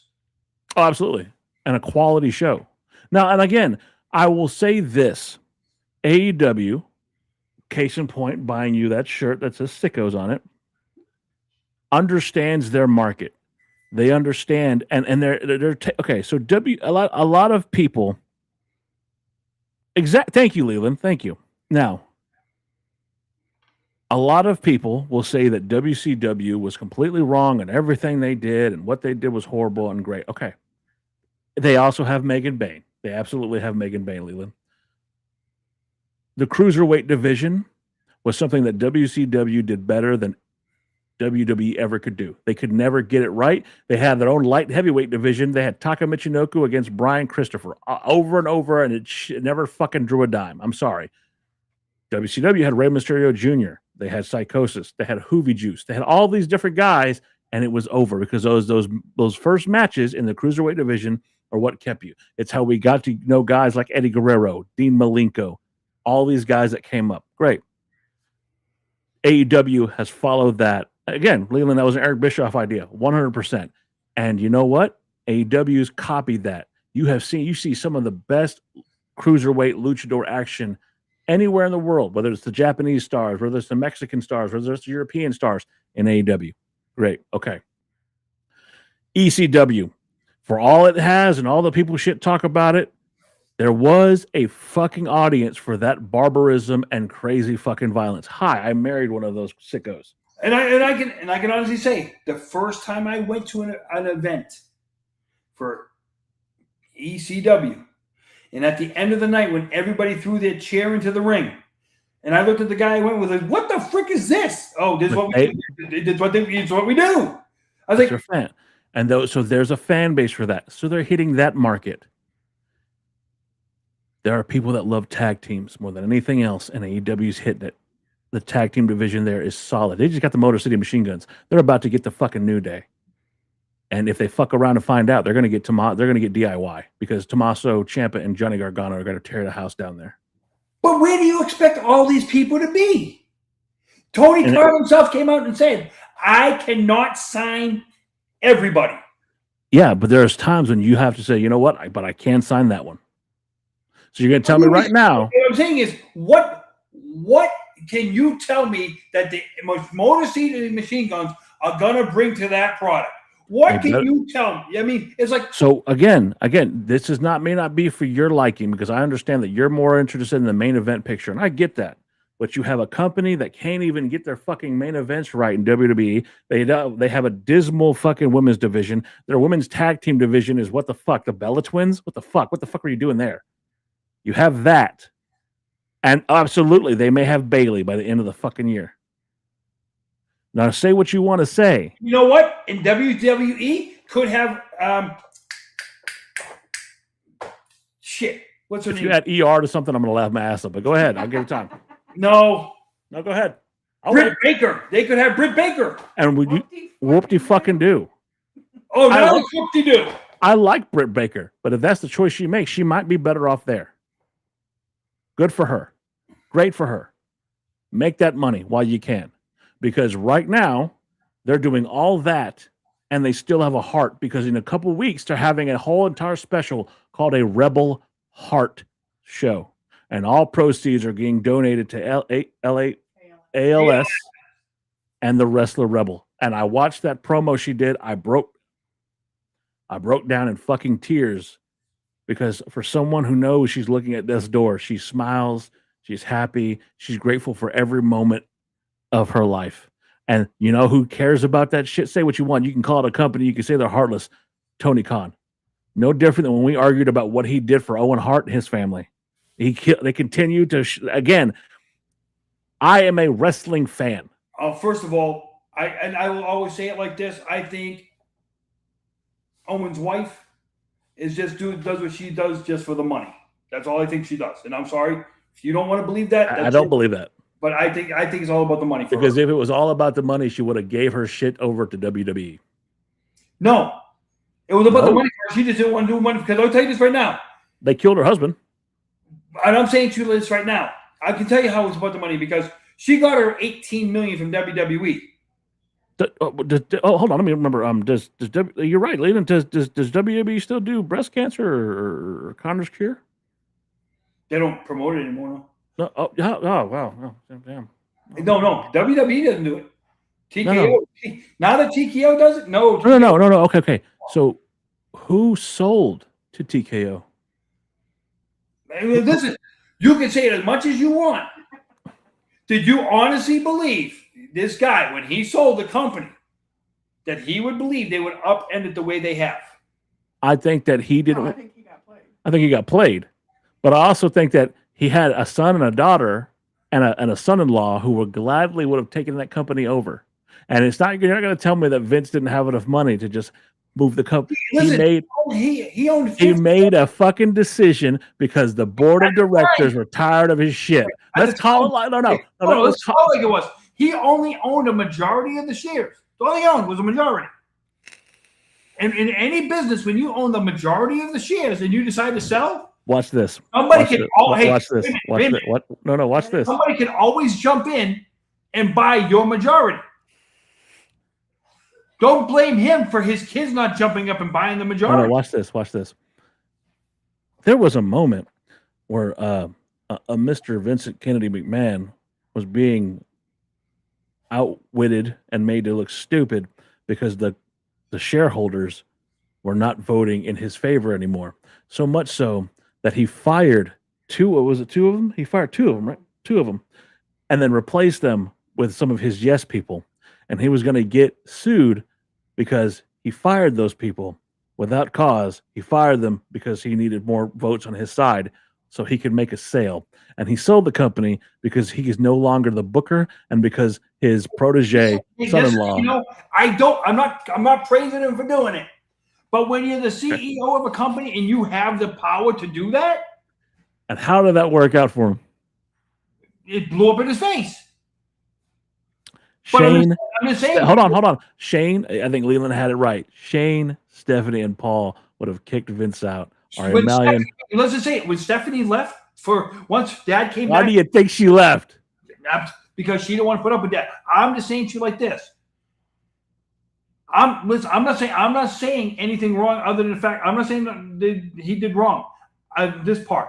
When he sold it, I think he sold it to a lion in sheep's clothing. I think he sold it to someone who outsmarted him. No, I think Ari Emanuel knew exactly what kind of guy Vince was. And you know what? We've talked about it before. I also think that Ari Emanuel had a little hand in the Janelle Grant shit. I think Ari Emanuel was the one who went, "Hey, Janelle, what you got going on? Maybe we can help you out." You know what? To me, that's a theory. Hey, that's just a game theory. That's just a game theory. It's like China with the COVID virus, but we won't go into that route. But I'm saying is the fact of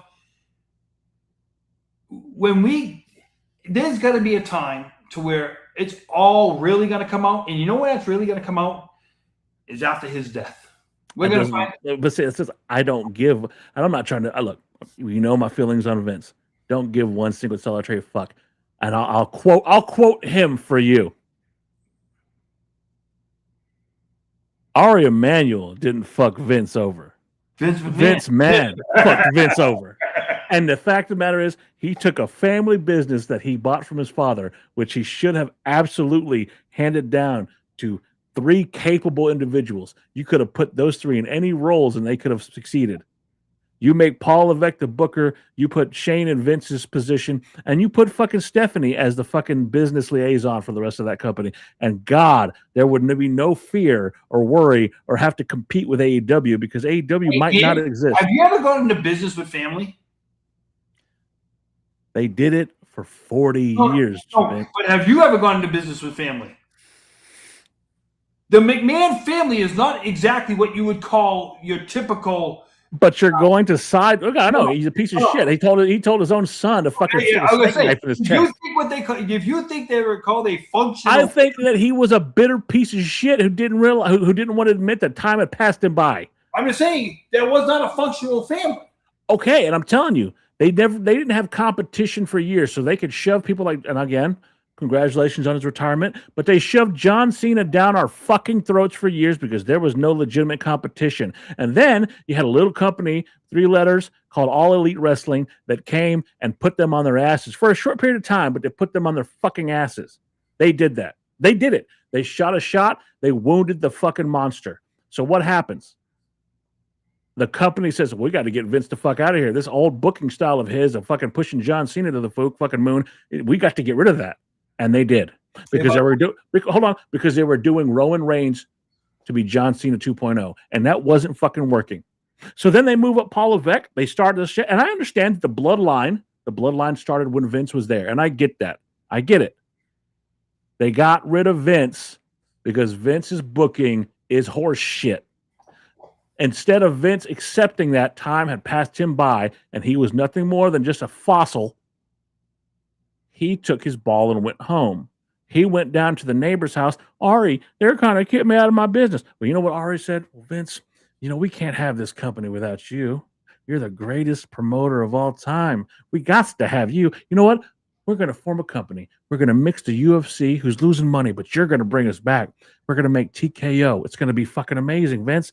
And you know what? You'll even have a role higher than Dana White. You'll be higher in the structure than Dana White. You're going to be the man. You're going to be the man. But just don't fuck up, Vince. Just don't, because we can't have that from personal conduct status. We can't have that because it's going to look bad.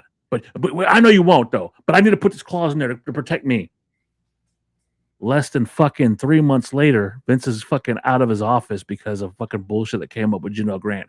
He got fucked because he found a guy who was a better businessman than him. And what happened? His beloved company, which he could have handed down to his kids and son-in-law, is now being pimped and raped for every fucking dime. The WWE is no different than a fucking trick being put on the street to please every fucking Tom, Dick, and Harry to get every dime out of that company because Ari doesn't give a fuck about you or me or Leland or John or even the fucking wrestlers. What they care about is Prime being on the center of the ring. They care about DiGiorno Pizza being on the side of it. They care about the mug root beer dog going over there and going, hey, Chad Gable, you did a great job. The $400 a pop to put your name on the can. Yes, that's what they care about. And you're supporting them. And I'm telling you, Gerard, come along with me. Look, I know it's not perfect. I know it's not great. I know it's not the stuff we grew up on. But you have a hold on. When WCW was winning the Monday Night Wars, I would flip over only on one occasion. Only time I would flip over is when the NWO was on because they made it entertaining. If they were I'm happy. I wouldn't watch it. This is the problem I have with that philosophy, because the NWO was great. It was. It changed the direction of wrestling. Let's just call it Hulk Hogan, Scott Hall, and Kevin Nash changed the fucking face of wrestling with that gimmick. Now, all they cared about was putting WWE out of business, right? And that was their fatal flaw. They lost more money on shit like the Goldberg versus Hogan match that they sold out the Georgia Dome. That could have been a pay-per-view. How much money would they made on that fucking thing? They filled a 70,000 fucking arena. 43,000, let's call it like it was. But they filled it up in 3 days' notice. 43,000 with 1 week's notice. Okay, what could they have done with a week with 2 weeks' notice and put it at a pay-per-view? Right? Yeah, but what was the ratings for that show? Great, but the ratings don't mean shit anymore. Ratings don't mean fuck all anymore when you have streaming services. Now, what I'm telling you, hold on, time out, time to fuck out, time out.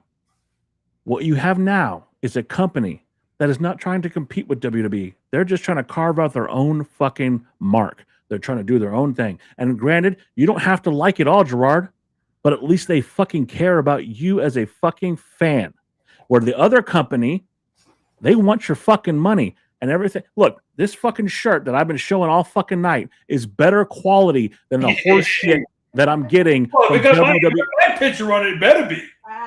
That's right. What I'm saying is, it's better quality. This fucking MJF t-shirt is made in better quality than the fucking toilet paper. I won't buy a WWE fucking fanatic shirt because it's so shit. It falls apart after 3 washes. Just so you know, the shirt that I got on was made in Texas.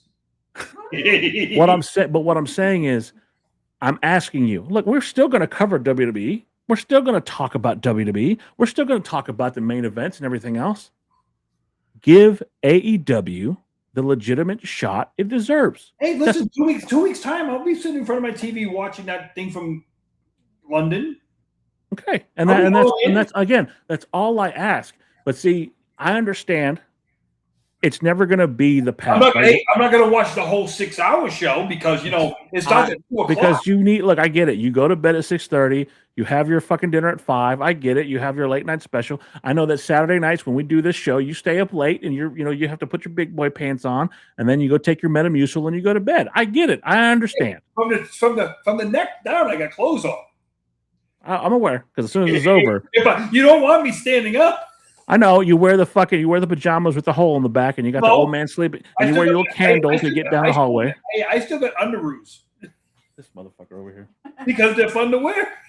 But what I'm saying is, no matter what you say, no matter what you fucking try to put in my head, the facts are the facts. Vince screwed Vince, and because Vince screwed Vince, Vince also screwed Shane, Stephanie, and Paul Levesque, who now has to put on shows to impress and make sure TKO doesn't fire his ass. When, in all fucking honesty, he deserved to sit there with his wife and his brother-in-law and try to take this company back to greatness. Vince fucked them all. Vince fucked everybody. They had the chance to buy it. So you're telling me that Paul and Stephanie and Shane had to pull $4 billion out of their ass and they could have bought it? Put it this way, you get the right backer. Oh, I know. Who got a billionaire backer to start a wrestling company? That he owns. Oh my God. That's hit. Yeah, no. They got a backer, but whose company is it? Yeah, but it's his company. It's his. But is it possible to do it? Yeah, it's possible to do it. No. It was possible to convince a man who loved wrestling to invest and make his own company. Right. It was possible to convince a man who had daddy's money to invest. You can talk all the shit you want, but daddy has nothing to do with AEW. Anymore. I don't see Shad Khan over there running the show. I see his son doing a bang-up job. No. Because, if I Coke not. No, let him finish. I'll wait. I was going to say, Coke notwithstanding. So, TKO very recently, in the last couple of weeks, fired Patrick Dooley from his position as the Senior Vice President of Global Strategy and Creative Operations. He was in tight with Paul Levesque. So apparently it came from the tip top Ari Emanuel. Now, Dooley joined them in 2018 his resume for his time with WWE, he was involved in bringing WWE NXT back to Full Sail University. He spearheaded the acquisition of Lucha Libre AAA in April 2025, and he secured AAA's current television deal with Fox Latin America in Mexico. So why do you fire? And he's been given the honorary title as the number 2 to Paul Levesque. So why did they fire that guy? What was his contract? But how much money does he bring? If he's secured all of that, Yeah, that's what's making them money, you let him go away. What was he making? Not what Ari Emanuel's making. Put it this way: nobody pays to see. As far as I know, Ari Emanuel has never wrestled one match. Okay? Ari Emanuel's making $30 million a year, and he's never wrestled one match. Yeah. My CEO makes $20 million a year, and never done one freaking thing that I do for work. I get that, but you're again. And what I'm saying is it right? Absolutely not. That these freaking these corporate greedy. We have a choice, though. No, these corporate greedy CEOs who only care about their paycheck and not one person beneath them. Is it right that they can do that, get away with it? No, it's absolutely not right because they have no oversight. You know what the problem was? When Vince was there, he had the oversight. He had people who had no oversight. But you praise that man. You praise Vince so much. And whose fault is that TKO's there? But they wouldn't have the balls to stand up to him. And that's the problem with corporate America. Ari did. You don't have enough corporate balls people to stand up and get together and go. Ari did. He didn't have the corporate balls to go after Vince McMahon. He fucked him out of his own company. After he bought the company. I'm saying he didn't buy the shares out and say, no, I'm going to remove you. No, he bought the whole company. I'm saying is I would like to see some of these corporate jabronis get together and start removing some of these people. And that's not going to happen. No, but I would like to see. And why is that? Because there's too much money to be involved. Okay, so you have a choice. Money talks, bullshit walks, right? That's the old expression. Talk right? Shit. Money talks, right? Okay. So they get paid, right? Yep. They get paid because of our viewership and the money that comes out of our pockets, correct? Yep. That's how they get their money. So you have a choice. You can continue, and all of us have a choice. Yep. You can continue to put up with the bullshit, and let's call it what is tyranny that goes on in WWE with the constant commercials, the selling of everything. Fucking, you know what? I'm surprised they haven't put a fucking Similac sticker on fucking Bianca Belair's belly. Listen, I'm surprised they don't just stop the match when they go to commercials. Well, I'm just saying, I'm surprised they haven't put, because apparently CM Punk shit his pants the other day in a match. I'm surprised they haven't put Depends logo on their trunks now. You know what I'm surprised at? They had to put a porta potty at ringside and say this commercial break brought to you by this. Whatever they may do. Again, you can still watch that, or you can give the alternative. If we see a porta potty in the next couple of weeks at ringside, all I'm saying is we can give the alternative a legitimate chance. Because again, I think WWE knows, as much as they don't want to fucking admit it, they know that AEW is a legitimate threat. Because AEW is not counter booking WWE; they're just doing their fucking shows. Dan, you know what the problem is when you're saying that, and I'm going to tell you this right now: WWE cuts their prices. Everybody forgets about that other stuff. Bullshit. Nope. Bullshit. The biggest complaint right now is how much they charge for tickets. That's their biggest complaint. You got this. Do you want me to get it? Go ahead. They have complained about booking. They have complained about the lack of pushes. This is why Triple H had to come out and say, well, it's the wrestlers. It's not the writers. Quit blaming the writers. It's not just the tickets anymore. Now, where's the ticket sales, the fucking catalyst? Absolutely. I'll agree with you there. The ticket sales are absolutely the biggest start of everything. But once you started fucking dropping those dominoes, people started seeing everything. Once you start letting people behind that velvet rope, the fucking floodgates opened and you can't close those doors. So now it's not just tickets. This Unreal thing is hurting him more than it's helping him. I would agree. I would absolutely agree. Why do you think Road Dogg got the fuck out of Dodge? He's not stupid. As much as I used to criticize the Road Dogg, Brian James is not fucking stupid. Put it this way. What they're doing with Unreal is, like I say, the masked musician. Why does he wear a mask? Because he's revealing all the secrets of magic. You said the mask magician. You said the mask musician. The mask musician. Magician. Is he playing piano now, Gerard? What the fuck? I said the mask magician. You said musician. Oh, Okay, I know what you meant, but you said we can rewind it. That's going to be our new shirt. It's going to be Gerard, a picture of Gerard in a fucking mask saying the mask musician. Oh, anyway, playing the piano. Okay, but he was bringing too many people behind the scenes. You've noticed you haven't seen that for a long time. But the problem is, though, when you bring the camera behind the scenes too much and you reveal to people how it's done, people don't really want to, because the suspense of disbelief is what professional wrestling is all about. And when you get the people to say, hey, this is how we do the work, this is how we do the magic, now you've killed. We saw behind the scenes, because, again, the same guy that's bringing us this fucking Unreal show is the same guy that many years ago in Madison Square Garden with three of the guys. Think about it. You're doing a scripted show about a scripted show. You're talking about a guy. The same guy that signed off on all this shit is the same guy that many, many years ago stood in four corners of Madison Square Garden with three of his buddies and showed you what was behind the curtain. Hey, by the way, before we sign off today, this week will be our announcer's 66th birthday. Aww. Shout out to the GOAT, Tony Chimmel. I would like to say, hey, happy birthday this week. We love you, Tony. And he will be turning 66 years old this week. He's not modest about it. He looks damn good for 66, though. I'll give him that. Yeah. So he looks better than fucking Gerard, who's like fucking 7 years older than him. No, he's 13 years older than me. Oh, I thought you were older than him. No. I thought you were pushing 85. My bad. I'm sorry. Quiet, young boy. I thought you and fucking Dory were on the same fucking. Flights from Boston to Dallas take off quite often. I'm just saying. I thought you and Dory were training them together. You were training those shitty referees, and he was training the wrestlers. But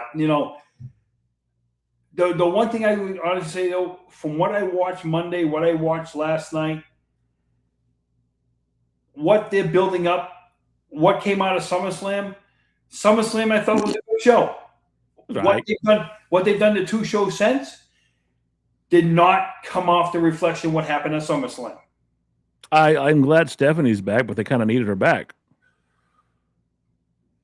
She grew a little bit in the behind. No complaints there, but Jacob, we love you. Come back soon. Hey, why? So we can hear her. But I'm just saying is the fact with her coming back, with, like I said, seeing Alexa Bliss, with Kevin coming back, Randy coming back. I just hope that these guys and girls coming back can do something for the product to where it makes you want to. I'm not going to hold my breath, though, because it seems like a fucking emergency grab. It's a Hail Mary. Hey, here's my question for you. What do they do to counter All In? That's going to be the question. They dig up Hulk Hogan's body and turn him into a fucking Weekend at Bernie situation. Rehydrate him? Like the old Batman movie? I don't fucking know what they do. Because again, All In's going to be a great show. And I go back to this thing where they haven't announced the dates of WrestleMania yet. The stuff they're doing at WrestleMania. Put it this way, I wouldn't be surprised if in the next week they might throw a show in like whatever All In Day is, All In Night. They put a show on. They literally are announcing, I think it was the Royal Rumble for 2029's location, but they will not announce where WrestleMania is in 2027. If that doesn't scream fear of a little pissant company, as Paul Levesque once put it during the Hall of Fame speech, if you don't watch yourself, Billy, the old man's going to buy that pissant company and get you out of a job. All of you Marks have been listening to the Marks Podcast on YouTube.